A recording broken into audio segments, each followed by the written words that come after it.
Bonjour, aujourd'hui on se penche sur la seconde intifada, l'intifada Al-Aqsa, une période vraiment intense, de 2000 à 2005 environ, qui a profondément marqué le conflit israélo-palestinien. Tout à fait. Une période charnière. Pour en parler, on s'appuie sur différentes sources, analyse historique, des extraits de rapports importants comme le rapport Mitchell, et puis des travaux académiques. Oui, une base documentaire assez solide pour essayer de comprendre. L'idée, c'est de décortiquer un peu tout ça, les événements clés, les causes, plus profondes, les tactiques utilisées, les regards forcément différents et puis les conséquences qui durent encore.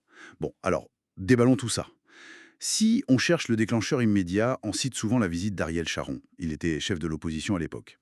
Sur l'esplanade des mosquées, le mont du Temple, pour les Juifs, c'était le 28 septembre 2000. Oui. Et ça a été perçu très clairement comme une provocation par les Palestiniens. Mhm. Une provocation majeure. Carrément. Mais attention, cette visite, elle n'arrive pas dans un ciel serein, hein. Le contexte était déjà, comment dire, Très lourd. justement, parlons-en. Il y a eu l'échec du sommet de Camp David II, quelques mois avant, en juillet 2000. Ça a laissé beaucoup d'amertume. On n'arrivait pas à s'entendre sur des points cruciaux, comme Jérusalem-Est, les réfugiés. Oui, des blocages fondamentaux. Exactement. Et puis il y avait une frustration qui montait depuis des années par rapport au processus d'Oslo, les espoirs d'un État palestinien qui s'envolait, la colonisation israélienne qui, elle, continuait sur le terrain. Les conditions de vue difficiles aussi. Bien sûr, le quotidien très dur pour beaucoup de Palestiniens. Le rapport Mitchell, d'ailleurs, il pointera bien ça, hein, cette désillusion mutuelle, cette perte de confiance énorme, comme une racine profonde de l'explosion de violence. Et dès le lendemain, la visite de Sharon, ça éclate.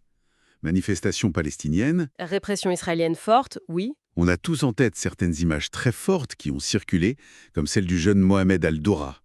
L'escalade, elle est quasi immédiate. Très rapide. Et il faut aussi mentionner, pour être complet, des actes de violence côté palestinien qui ont beaucoup marqué en Israël, comme le lynchage de 2 réservistes à Ramallah en octobre 2000.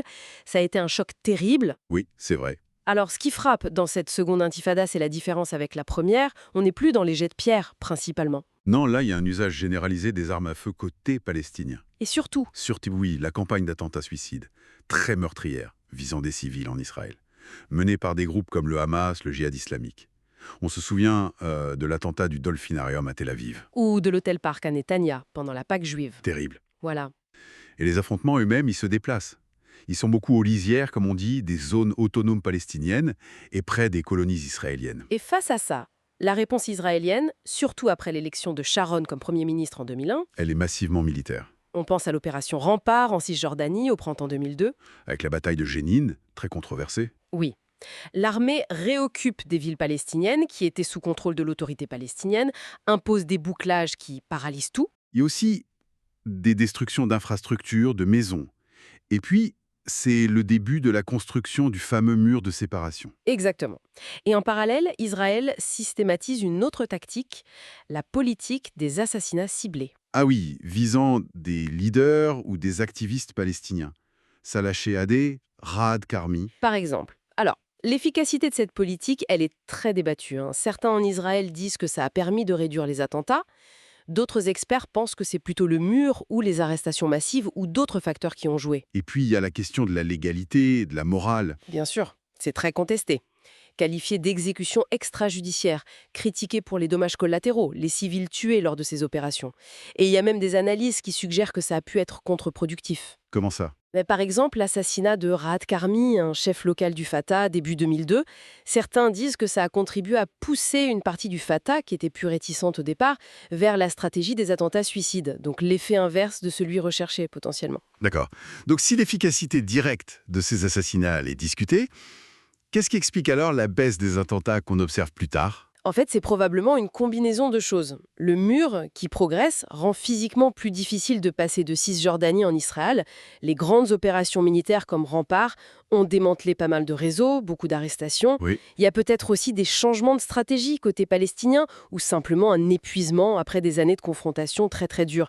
C'est difficile d'isoler un seul facteur miracle, quoi. On voit bien, en tout cas, que les perspectives sont irréconciliables. D'un côté palestinien, c'est une lutte contre l'occupation, la colonisation, l'humiliation quotidienne. Oui, la fin de l'occupation comme objectif. Et côté israélien, c'est présenté comme une guerre contre le terrorisme qui vise les civils, avec cet impératif absolu de sécurité. Tout à fait. Deux narratifs qui s'affrontent. Une étude sur la presse française de l'époque montrait d'ailleurs une tendance à opposer les civils palestiniens aux Libanais aux soldats israéliens, avec un focus sur la compassion pour les victimes civiles. Intéressant. Et les conséquences de tout ça?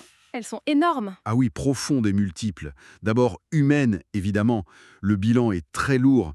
Entre fin 2000 et 2005, on parle d'environ 1000 Israéliens tués et plus de 3000 Palestiniens. C'est énorme. Économiquement aussi pour les territoires palestiniens. C'est une catastrophe. Les bouclages paralysent tout. Des infrastructures détruites.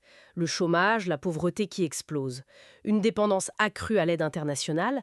On a même vu réapparaître le travail des enfants. Et politiquement?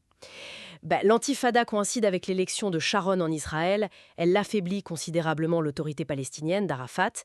Elle mène, indirectement peut-être, au retrait unilatéral israélien de Gaza en 2005. Un retrait qui sera suivi 2 ans plus tard? Par la prise de contrôle de Gaza par le Hamas en 2007, après une quasi-guerre civile avec le Fatah. Et ça consacre la division politique et géographique entre Gaza et la Cisjordanie, une division qui perdure. Et bien sûr, ça a marginalisé le camp de la paix en Israël. Un paysage politique complètement transformé. Complètement. Alors, si on prend un peu de recul, au-delà de ce cycle terrible, attentats, ripostes militaires, on peut se poser une question. Laquelle? Comment est-ce que l'absence totale d'horizon politique, d'une solution négociée crédible pendant et après cette intifada, comment est-ce que ça a finalement contribué à souder, à ancrer un système de séparation? Une séparation physique, avec le mur, mais aussi mentale. Un système de conflit quasi permanent, dont on voit encore les effets tous les jours. C'est une question essentielle, effectivement, pour comprendre la situation actuelle. Oui, ça laisse matière à réflexion pour la suite.